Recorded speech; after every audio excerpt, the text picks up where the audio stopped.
শান্তিপুর প্রগতি coaching সেন্টারের আজকের ম্যাথের ক্লাসে আমরা বেসিক জ্যামিতির কিছু কোশ্চেন নিয়ে আলোচনা করব। ভীষণ সোজা কিছু কোশ্চেন নিয়ে আলোচনা করব। কোশ্চেনগুলো খুব সোজা হলেও প্রশ্নগুলো দেখে তোমাদের ক্লাস 3-4 বা 4-5 প্রশ্ন বা অঙ্ক বলে মনে হতে পারে, কিন্তু আমরা চাকরির পরীক্ষার প্রিপারেশন দিতে গিয়ে প্রস্তুতি করাতে গিয়ে দেখেছি যে অনেক ছেলে মেয়েই এই বেসিক জ্যামিতির কোশ্চেনগুলোর উত্তর জানে না। কিন্তু তোমাকে যদি অ্যাডভান্স লেভেলের জ্যামিতি বা একটু হাই লেভেলের জ্যামিতি করাতে হয়, শেখাতে হয়, তাহলে এই বেসিক নলেজগুলো না থাকলে ভীষণ মুশকিল হয় শেখানো। তো এই জন্য আমি তাদের জন্য, যাদের এই বেসিক জ্যামিতি সম্পর্কে একদমই ধারণা নেই, তাদের জন্য আজকের এই বেসিক কিছু জ্যামিতির প্রশ্ন নিয়ে আলোচনা করছি। তো এই ক্লাসটি যাদের ওয়েস্ট বেঙ্গল পুলিশের কনস্টেবলের পরীক্ষা রয়েছে তাদের ভীষণ হেল্পফুল হবে। এছাড়া যারা প্রাইমারি টেটের জন্য প্রিপারেশন নাও তাদেরও কিন্তু ভীষণ সহায়ক হবে ক্লাসটি। এছাড়া অন্য সমস্ত চাকরির পরীক্ষাতেই কিন্তু এখন জ্যামিতি থেকে একটি বা দুটি কোশ্চেন আসে, এবং সেখানে কিন্তু এই বেসিক লেভেলের জ্যামিতি জানা থাকলে তবে যে কোশ্চেনগুলো আসে সেগুলো সলভ করা যায়। তো সুতরাং চলো, সকলের জন্য এই ক্লাসটি প্রয়োজন। চলো আজকের ক্লাস শুরু করি। আজকের ক্লাসে দেখো, প্রথম যে কোশ্চেনটি রয়েছে জ্যামিতি থেকে, একটি সূক্ষ্মকোণের উদাহরণ। এই সূক্ষ্মকোণ দেখো, দুটো সরলরেখা যখন এরকম একটা বিন্দুতে এসে মিলিত হয়, একটা সরলরেখা, একটা এই এ বি একটা সরলরেখা, বিসি একটা সরলরেখা, এই যে এখানে মিলিত হয়েছে, তাহলে এখানে একটা কোণ তৈরি হয়েছে।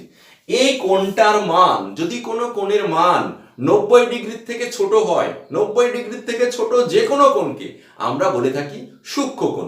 90 ডিগ্রি অপেক্ষা ছোট কোণকে কি বলা হয়? সূক্ষ্মকোণ। তাহলে কি হতে পারে? 5 ডিগ্রি হতে পারে, 8 ডিগ্রি হতে পারে, 89 ডিগ্রি হতে পারে, এরকম অনেক আছে। প্রচুর সূক্ষ্মকোণ হতে পারে। যেমন আর কি হতে পারে, মনে করো 30 ডিগ্রি হতে পারে। এগুলো সব সূক্ষ্মকোণের উদাহরণ। ঠিক আছে, তাহলে অপশন দেওয়া থাকবে, সে অপশনে 4টের মধ্যে দেখবে 3টে আছে 90 ডিগ্রি থেকে বড়, একটা আছে 90 ডিগ্রি অপেক্ষা ছোট, সেটাকেই আমরা সেখানে সূক্ষ্মকোণের উদাহরণ বলে টিক দেবো বা গোল করবো। ঠিক আছে, তাহলে নেক্সট কোশ্চেন দেখে নিই।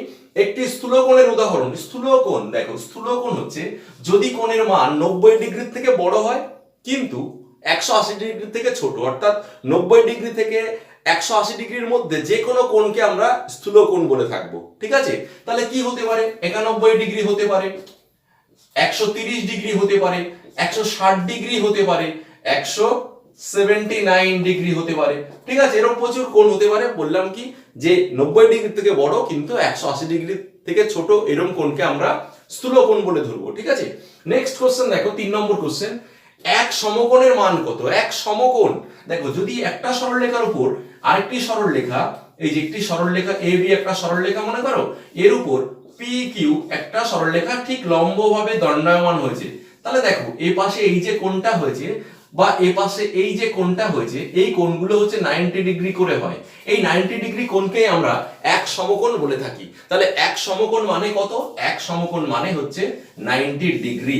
ঠিক আছে, 90 ডিগ্রি কোণকে আমরা এক সমকোণ বলে থাকি। এরকম ভাবে তাহলে দুই সমকোণের মান কত হবে? 180 ডিগ্রি, 90 ডবল। ঠিক আছে, তো এবার এক সরল কোণের মান কত? এক সরল কোণ দেখো, একটা সরল রেখা যদি টানি এ ও বি, এটিও কিন্তু একটি কোণ।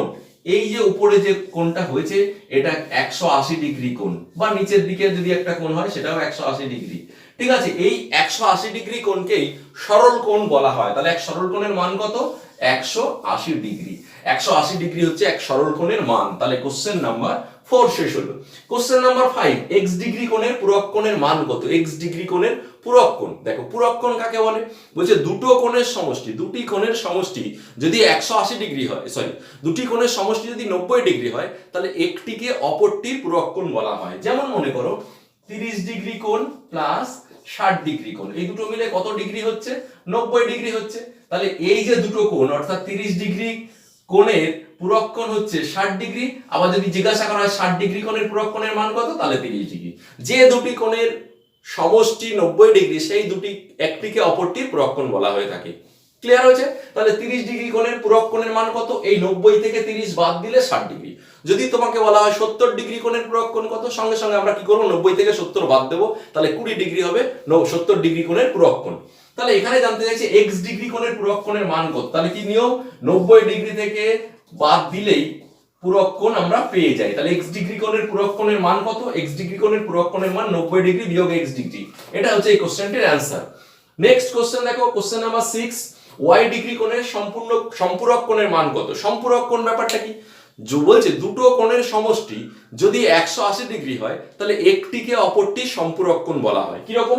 ব্যাপারটা হচ্ছে এরকম, মনে করো 120 ডিগ্রি প্লাস 60 ডিগ্রি, এই দুটো কোণ মিলে কত হয়? 180 ডিগ্রি হয়। তাহলে এই 120 ডিগ্রি কোণের সম্পূরক কোণের মান হচ্ছে 60 ডিগ্রি, বা 60 ডিগ্রি কোণের সম্পূরক কোণ যদি জানতে চাওয়া হয় তাহলে হবে 120 ডিগ্রি। ঠিক আছে, তাহলে কি করতে হয়? 120 ডিগ্রি কোণের সম্পূরক কোণের মান কত? এই 180 থেকে 120 বাদ দিয়ে দিলেই 60 ডিগ্রি, এটাই হচ্ছে সম্পূরক কোণ 120 ডিগ্রি। তাহলে নিয়মটা হচ্ছে সম্পূরক কোণ বের করার জন্য 180 ডিগ্রি থেকে মাইনাস করতে হয় প্রদত্ত কোণটি। তাহলে এখানে y ডিগ্রি কোণের সম্পূরক কোণের মান কি হবে? এটা হবে 180 ডিগ্রি মাইনাস y ডিগ্রি।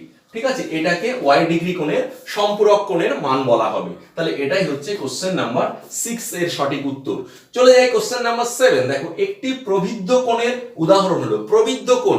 যদি কোনো কোণের মান 180 ডিগ্রির থেকে বড় কিন্তু 360 ডিগ্রির থেকে ছোট হয় তাহলে সেরকম কোণকে আমরা প্রবৃদ্ধ কোণ বলে থাকি।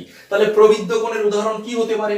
185 ডিগ্রি হতে পারে, বা 240 ডিগ্রি হতে পারে, বা 350 ডিগ্রি হতে পারে। ঠিক আছে, এরকম মানে 180 থেকে বড় হতে হবে বা 360 ডিগ্রি থেকে ছোট হতে হবে, এর মধ্যে যে কোনো কোণকে আমরা প্রবৃদ্ধ কোণ বলে ধরবো। ঠিক আছে, তাহলে 7 নম্বর কোশ্চেনের উদাহরণ হলো। এবার কোশ্চেন নাম্বার 8, ত্রিভুজের তিনটি কোণের সমষ্টি কত? দেখো, ত্রিভুজকে আমরা যেভাবেই আঁকি, যেভাবে যত রকমের ত্রিভুজই আঁকি আমরা, সেই যে ভিতরে তিনটে কোণ হয়, এই তিনটে কোণের সমষ্টি সর্বদাই কিন্তু 180 ডিগ্রি হয়, 180 ডিগ্রি হয়। ঠিক আছে, ত্রিভুজের এই যে এবিসি যদি নাম দিই, তাহলে এ কোণ, বি কোণ আর সি কোণ, এই তিনটে কোণের সমষ্টি কত? সর্বদাই 180 ডিগ্রি হয়। এইটি কিন্তু, এই নিয়মটি কিন্তু বিভিন্ন পরীক্ষায়, পরিমিতির বিভিন্ন অঙ্কে বা জ্যামিতিক বিভিন্ন কোশ্চেনের অ্যান্সার করতে গিয়ে পরবর্তীতে আমাদের কাজে লাগবে। সুতরাং এটা মুখস্থ রাখতে হবে যে ত্রিভুজের তিনটি কোণের সমষ্টি কিন্তু সর্বদাই 180 ডিগ্রি হয়। ঠিক আছে, তাহলে এই কোশ্চেনগুলো একদম বেসিক লেভেলের কোশ্চেন, এগুলো সকলেরই জানা উচিত। কিন্তু দেখা গেছে কম্পিটিটিভ এক্সামের জন্য যারা প্রিপারেশন নেয়, দেখা গেল গ্রাজুয়েশন কমপ্লিট করার পর বা মাস্টার্স ডিগ্রি কমপ্লিট করার পর যখন পড়তে আসে, তখন কিন্তু দীর্ঘদিন, মানে আর্টসের স্টুডেন্ট মূলত আমি বলছি, আর্টসের স্টুডেন্টরা দীর্ঘদিন ম্যাথের সঙ্গে টাচ না থাকার জন্য তারা একদম বেসিক লেভেলের জিনিসগুলো ভুলে যায়। সুতরাং তাদের জন্য এগুলো ভীষণ প্রয়োজন। সোজা মনে হলেও তাদের এগুলো জানতে হবে, কারণ পরবর্তীতে অঙ্ক শিখতে না পারলে তুমি কম্পিটিটিভ এক্সামে সাকসেস পাবেই না। অঙ্ক, রিজনিং ছাড়া কম্পিটিটিভ এক্সামে সফল হওয়া যাবে না কোনো চাকরির পরীক্ষাতে। সুতরাং অঙ্ক ভালো করে শিখতে হবে, আর শিখতে হলে বেসিক জিনিসগুলো আমাকে জানতে হবে। ঠিক আছে, তো আজকে আমরা আরো প্রচুর কোশ্চেন নিয়ে আলোচনা করবো জ্যামিতির। পুরো ক্লাসটি সঙ্গে থাকো, আশা করছি ক্লাসটি তোমাদের ভীষণ ভীষণ সহায়ক হবে। ঠিক আছে, তো আমরা এবার এর পরবর্তী কোশ্চেনগুলো দেখে নেব, সঙ্গে থাকো। আজকের ক্লাসের আমরা পরবর্তী কোশ্চেনগুলো দেখে নেব। তবে পরবর্তী কোশ্চেনগুলো সলভ করার পূর্বে আমি বলবো, যারা আমাদের ক্লাস একদম নতুন দেখছো, জিকে দিশা ইউটিউব চ্যানেলটিকে এখনো সাবস্ক্রাইব করোনি, যদি আমাদের ক্লাসগুলো তোমাদের কাছে হেল্পফুল মনে হয় তবে অবশ্যই জিকে দিশা ইউটিউব চ্যানেলটিকে সাবস্ক্রাইব করে আমাদের সঙ্গে থাকো। নিয়মিত এই ধরনের নতুন নতুন ক্লাস নোটিফিকেশনস আকারে পেতে থাকবে। ঠিক আছে, তো চলো দেখে নিই এবার পরবর্তী কোশ্চেনগুলো। দেখো, পরবর্তী কোশ্চেন নাম্বার 9, কি বলছে? একটি ত্রিভুজের তিনটি কোণের অনুপাত এত হলে বৃহত্তম কোণটির মান কত? দেখো, একটু আগে আমরা কোশ্চেন নাম্বার 8 এ ত্রিভুজের তিনটে কোণ মিলে মোট কত ডিগ্রি হয় শিখেছি, সেখানে দেখেছি 180 ডিগ্রি হয়। এবার সেই তিনটে কোণের অনুপাত দেওয়া আছে 2:3:4। তাহলে জানতে চাইছে বৃহত্তম কোণটির মান কত। এই যে তিনটে কোণের অনুপাত যদি 2:3:4 হয়, তাহলে আনুপাতিক সমষ্টি কত? 2 আর 3, 5 আর 4, 9। তাহলে এখানে কোণগুলো কোণ তিনটের সমষ্টি নয়, কিন্তু বাস্তবে আমরা জানি, আমাদের মুখস্থ আছে, তিনটে কোণের সমষ্টি সর্বদাই 180 ডিগ্রি হয়। তাহলে আমরা বলতেই পারি এই যে তিনটে কোণের সমষ্টি হচ্ছে, যোগ করলে 9 হচ্ছে, এই 9 এর মানই হচ্ছে 180 ডিগ্রি। তাহলে একের মান কত? একের মান কত ডিগ্রি হবে? 20 ডিগ্রি। একের মান যদি 20 ডিগ্রি হয়, তাহলে বৃহত্তম কোণটি চাইছে, মানে 4 এর মান কত হবে? 4 এর মান 4 20 80। তাহলে বৃহত্তম কোণটি হবে এখানে 80 ডিগ্রি। ঠিক আছে, যদি ক্ষুদ্রতম কোণ চাইতো তাহলে 20 দুগুণ 40 ডিগ্রি হতো, আর মিডিলের কোণটা হতো কত? 3 20 60 ডিগ্রি। ঠিক আছে, এইবার তুমি এই দুটো আর এটা যোগ করো, দেখো 180 ডিগ্রি পেয়ে যাবে। এই যে 60 আর 40, 100 আর এই 80, 180 ডিগ্রি, তিনটে কোণের সমষ্টি সর্বদাই 180 ডিগ্রি হয়। তাহলে এই কোশ্চেনটির অ্যান্সার হচ্ছে 80 ডিগ্রি। এটা হচ্ছে কোশ্চেন নাম্বার 9 এর সঠিক উত্তর। এবার দেখো কোশ্চেন নাম্বার 10, সমকোণী ত্রিভুজের সূক্ষ্মকোণের সংখ্যা। দেখো সমকোণী ত্রিভুজ কিরকম হয়, এরকম একটি কোণ সমকোণ হতে হবে, 90 ডিগ্রি হতে হবে। এটা হচ্ছে সমকোণী ত্রিভুজের সমকোণ। এই সমকোণী ত্রিভুজের সমকোণের বিপরীত বাহুটাকে এটাকে অতিভুজ বলে। ঠিক আছে, এটাকে ভূমি বলে, আর এটাকে আমরা লম্ব বলি, আমরা জানি এটা। তাহলে সমকোণী ত্রিভুজের একটি কোণ অবশ্যই 90 ডিগ্রি হয়। ঠিক আছে, 90 ডিগ্রি, এই কোণটা হচ্ছে 90 ডিগ্রি। তাহলে এই জানতে চাইছি সমকোণী ত্রিভুজের সূক্ষ্মকোণের সংখ্যা। সূক্ষ্মকোণ কোনগুলো 90 ডিগ্রি অপেক্ষা ছোট কোণ। তাহলে একটি ত্রিভুজের তিনটে কোণ মিলে 180 ডিগ্রি হয়, এর মধ্যে এইটা যদি 90 হয়, নিশ্চয়ই এই দুটো মিলে হবে 90, অপর যে কোণ দুটো রয়েছে সেই দুটো সমষ্টি হবে 90। তাহলে পৃথকভাবে এটাও 90 এর থেকে ছোট, এটাও 90 এর থেকে ছোট। তাহলে সমকোণী ত্রিভুজের সূক্ষ্মকোণের সংখ্যা মোট কতগুলি হয়, দুটি। এটিও সূক্ষ্মকোণ, এটিও সূক্ষ্মকোণ, অর্থাৎ এটার অ্যান্সার দুইটি। ঠিক আছে, মোট দুটি হচ্ছে সমকোণী ত্রিভুজের সূক্ষ্মকোণ থাকে। ঠিক আছে, সমকোণ বাদ দিয়ে অপর কোণ দুটো অবশ্যই 90 ডিগ্রি অপেক্ষা ছোট হয় এবং সেটাকেই আমরা সূক্ষ্মকোণ বলি। কোশ্চেন নাম্বার 11, ত্রিভুজের মধ্যমাত্রায় ছেদবিন্দুকে কি বলা হয়। দেখো ত্রিভুজের প্রপার্টি বা ধর্মগুণ নিয়ে আমরা এখানে পরপর আসছে কোশ্চেন গুলো। তো একটা ত্রিভুজ যদি এরকম যেভাবেই আমরা আঁকি, ত্রিভুজের তিনটে বাহু এই যে এ বি সি, জানতে চাওয়া হয়েছে ত্রিভুজের মধ্যমাত্রায় ছেদবিন্দুকে কি বলে। তাহলে আমাদের আগে জানতে হবে মধ্যমা ব্যাপারটা কি, মিডিয়ান বা মধ্যমা ব্যাপারটা কি। বলছে ত্রিভুজের এই যে তিনটে শীর্ষবিন্দু থাকে, এই শীর্ষবিন্দু থেকে বিপরীত বাহুর ঠিক মধ্যবিন্দুতে, শীর্ষবিন্দু থেকে যে সরলরেখাটি আঁকা যায় তাকেই আমরা কি বলি, তার মধ্যমা।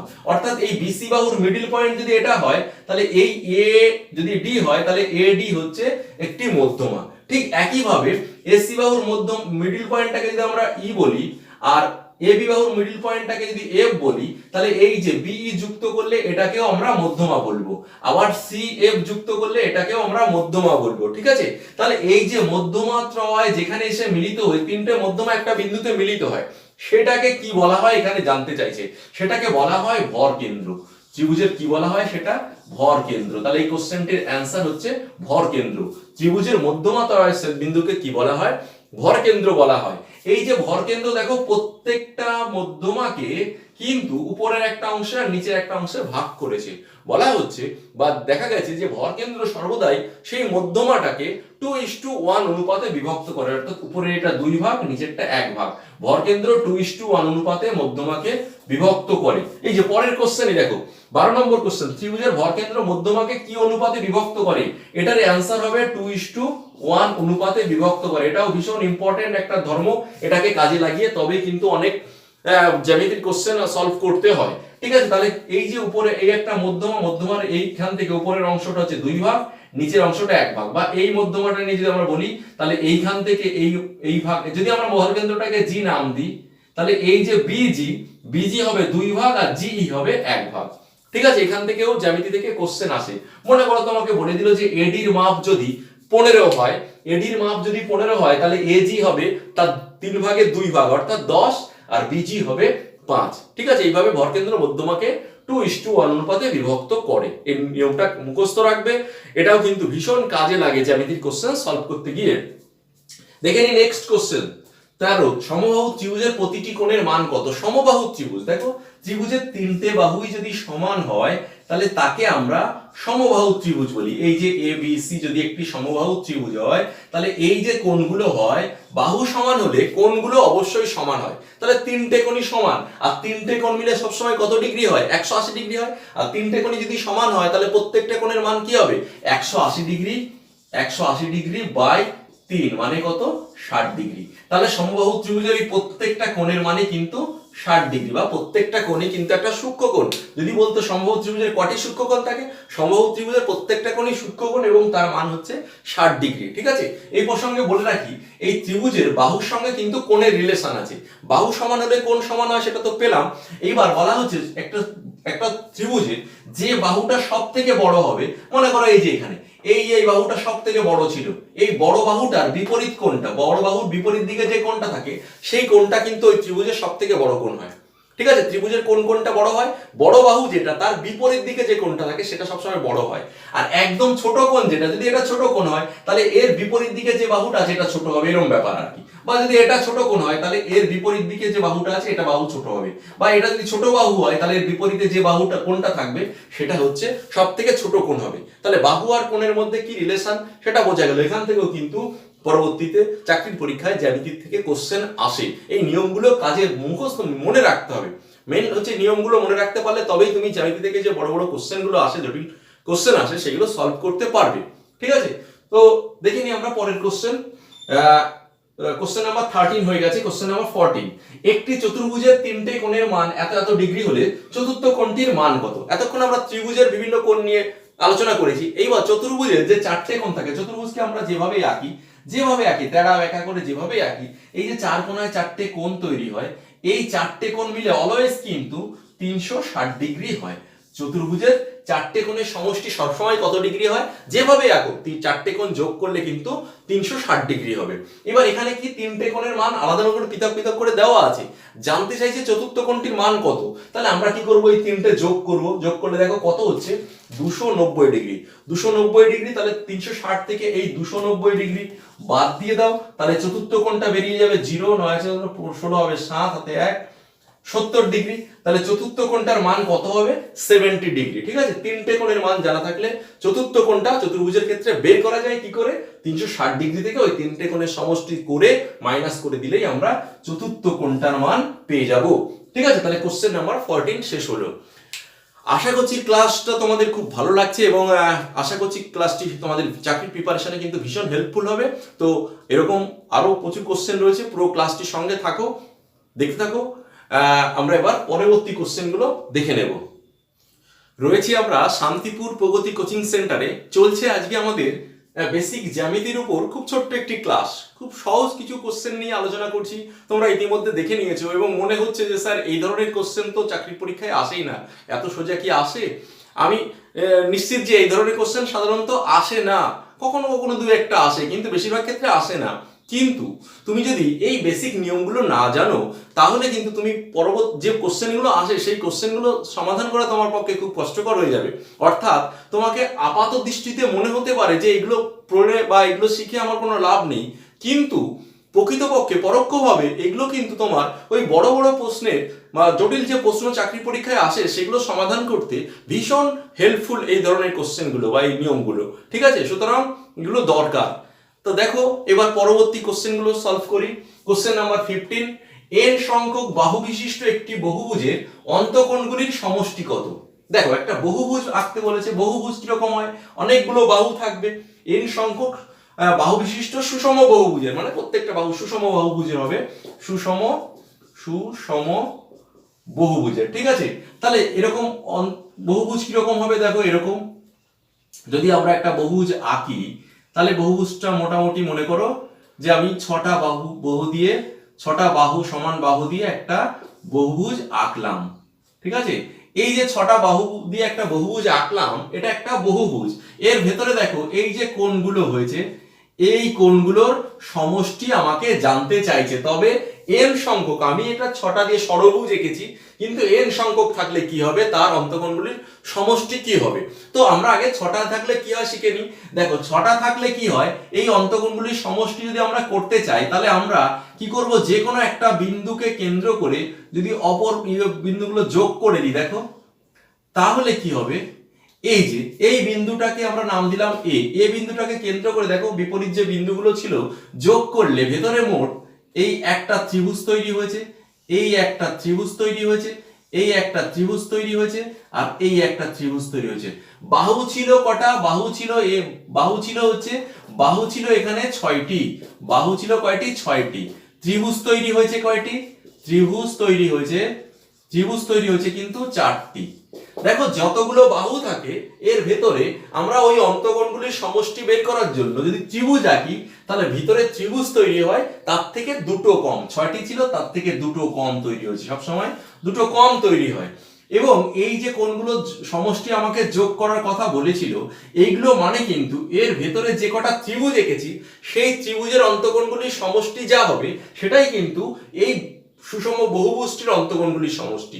তাহলে এর ভেতরে যে অন্তকোণগুলির সমষ্টি আছে সেটা বের করতে হলে আমরা কি করব, এই চারটে ত্রিভুজের অন্তকোণগুলির যা সমষ্টি সেটাই, তাহলে চারটে ত্রিভুজের অন্তকোণগুলির সমষ্টি কি 4 ইন্টু কত 180 ডিগ্রি। আমরা জানি একটা ত্রিভুজের অন্তকোণের সমষ্টি কি হয়, একটা ত্রিভুজের তিনটে কোণের সমষ্টি 180 ডিগ্রি হয়। তাহলে এর ভেতরে চারটে ত্রিভুজ আছে, তাহলে 4 ইন্টু 180 ডিগ্রি।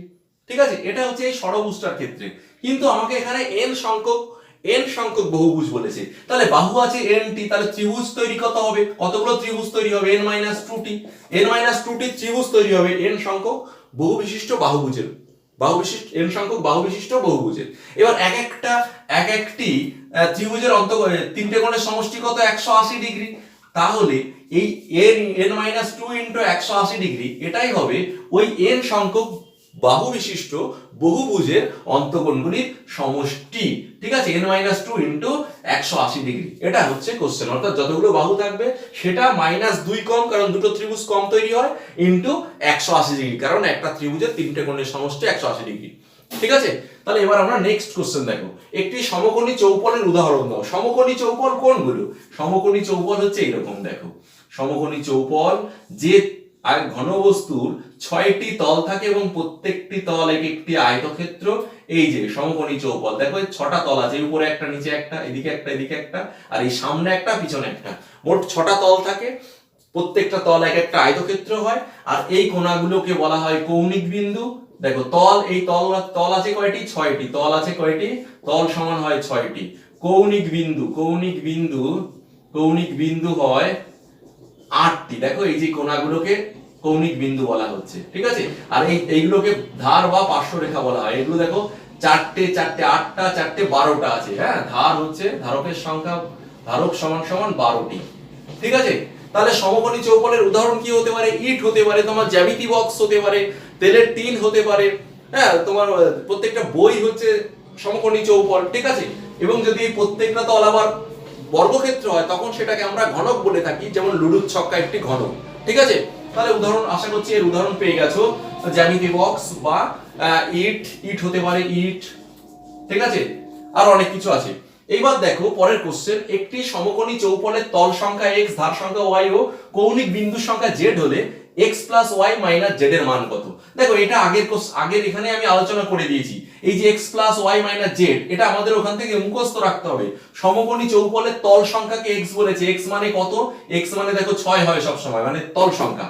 ধার সংখ্যা কত? দেখো ধার সংখ্যা সব সময় এই যে ধার সংখ্যা 12টি হয়, 12। ধার সংখ্যাকে y বলা হয়েছে, কতগুলো ধারক আছে। আর কৌণিক বিন্দুর সংখ্যা, কৌণিক বিন্দুকে আমরা কি বলেছি এখানে? z মানে কত? দেখো কৌণিক বিন্দু হয় 8টি, এই কোণাগুলো 8টি। তাহলে x + y - z এর মান কত? 6 + 12, 18 - 8 মানে কত? 18 - 8 মানে কত হবে? উত্তর 10। ঠিক আছে, এটা 6 যোগ এটা y মানে 12 আর মাইনাস z মানে হচ্ছে 8। তাহলে 6 12 আর 6 18, 18 থেকে 8 বাদ দিলে 10। এটা হচ্ছে এই কোশ্চেনটির সঠিক উত্তর। ঠিক আছে, নেক্সট কোশ্চেন দেখো, কোশ্চেন নাম্বার 18, ABCD সামান্তরিকের A কোণ সমান 80 ডিগ্রি হলে B কোণের মান কত? দেখো সামান্তরিক কেমন হয়? যে চতুর্ভুজের বিপরীত বাহুগুলো পরস্পর সমান ও সমান্তরাল, এরকম ছবিকে আমরা সামান্তরিক বলি। এই সামান্তরিকের বৈশিষ্ট্য কি? বিপরীত কোণগুলো সব সময় সমান হয়। আর কি হয়? এই বিপরীত কোণের এই কোণের সঙ্গে এই কোণ সমান হয়। আর কি হয়? এই পাশাপাশি দুটো কোণ মিলে বা এই কোণ আর এই কোণ মিলে সব সময় 180 ডিগ্রি হয়। ABCD, এই ABCD এ আর বি কোণ, এ কোণ আর বি কোণ মিলে সবসময় 80 ডিগ্রি হয়। আর কি হয়? এ কোণের সঙ্গে সবসময় সি কোণ সমান হয়। আর কি হয়? বি কোণের সঙ্গে কোণ বি এর সঙ্গে ডি কোণ সমান হয়, বিপরীত কোণগুলো সমান হয়। তাহলে এখানে জানতে চাইছি এবিসিডি সামান্তরিকের এ কোণ 80 ডিগ্রি হলে, এটা 80 ডিগ্রি হলে বি কোণ কত? বি কোণ হবে 100 ডিগ্রি। ঠিক আছে, কারণ পাশাপাশি দুটো কোণ মিলে সবসময় সামান্তরিকের ক্ষেত্রে 180 ডিগ্রি হয়। তাহলে একটি যদি 80 হয়, অপরটা কত হবে? 180 থেকে 80 বাদ দাও, 100 ডিগ্রি। আবার যদি এটা 80 ডিগ্রি হয়, তাহলে এটাও কিন্তু 100 ডিগ্রি হবে। বিপরীত কোণগুলো সমান হয়। আবার এটা 80 হলে এটাও 80 হবে। ঠিক আছে, বিপরীত কোণগুলো সমান হয় এবং পাশাপাশি দুটো কোণ মিলে 180 ডিগ্রি হয়। নেক্সট কোশ্চেন, PQRS সামান্তরিকের পি কোণ 45 ডিগ্রি হলে আর কোণের মান কত? দেখো এটাকে যদি আমরা PQRS নাম দিতাম, অর্থাৎ এরকম ছবিটা যদি এরকম হতো PQRS, তাহলে কি হতো? পি কোণ 45 ডিগ্রি, এটা 45 ডিগ্রি হলে এই বিপরীত কোণের আর কোণের মানও কি হবে 45 ডিগ্রি হবে, কারণ বিপরীত কোণ সামুদ্রিকের ক্ষেত্রে সমান হয় সবসময়। বৃত্তস্থ চতুর্ভুজের বিপরীত কোণগুলির সমষ্টি কত? Last question number 20। বৃত্তস্থ চতুর্ভুজের বিপরীত কোণগুলির সমষ্টি। বৃত্তস্থ চতুর্ভুজ মানে কি? একটা বৃত্তর মধ্যে যদি আমরা কোনো চতুর্ভুজ আঁকি, এই যে এরকম, এটাকে বৃত্তস্থ চতুর্ভুজ বলা হয়। বৃত্তস্থ চতুর্ভুজের এই যে বিপরীত কোণগুলো মিলে সবসময় দেখা গেছে 180 ডিগ্রি হয়, অর্থাৎ বৃত্তস্থ চতুর্ভুজের বিপরীত কোণগুলির সমষ্টি কত? 180 ডিগ্রি। এটা আমাদের মুখস্থ রাখতে হবে। এগুলো মাধ্যমিকে যখন উপপাদ্য পড়েছিলে সেই উপপাদ্যতে এই নিয়মগুলো ছিল, এগুলো মুখস্থ রাখতে হবে। এই ধর্মগুলোকে কাজে লাগিয়ে জ্যামিতির কোশ্চেনগুলো সলভ করা হয়, ঠিক আছে, যেগুলো চাকরি পরীক্ষায় আসে। তাহলে এই কোণ আর এই কোণ 180 ডিগ্রি হবে, আবার এইদিকে এই কোণ আর এই কোণ, এই দুটো কোণ 180 ডিগ্রি হবে। অর্থাৎ এ বি সি ডি যদি নাম দিই তাহলে কি হবে? এ কোণ প্লাস সি কোণ এটা হবে 180 ডিগ্রি, আবার বি কোণ প্লাস ডি কোণ এটাও হবে 180 ডিগ্রি। ঠিক আছে, বৃত্তস্থ চতুর্ভুজের বিপরীত কোণগুলো সবসময় সম্পূরক কোণ হয় বা 180 ডিগ্রি হয়। ঠিক আছে, তো আজকে এর সঙ্গে আমরা আজকের ক্লাস শেষ করছি। আশা করছি ক্লাসটি তোমাদের ভীষণ হেল্পফুল মনে হয়েছে, এবং আমাদের সঙ্গে এরকম ভালো ভালো ক্লাস পেতে চাইলে অবশ্যই জিকে দিশা ইউটিউব চ্যানেলটিকে সাবস্ক্রাইব করে আমাদের সঙ্গে থাকো। ঠিক আছে, দেখা হচ্ছে পরবর্তী নতুন কোনো ক্লাসে নতুন কোনো টপিক নিয়ে।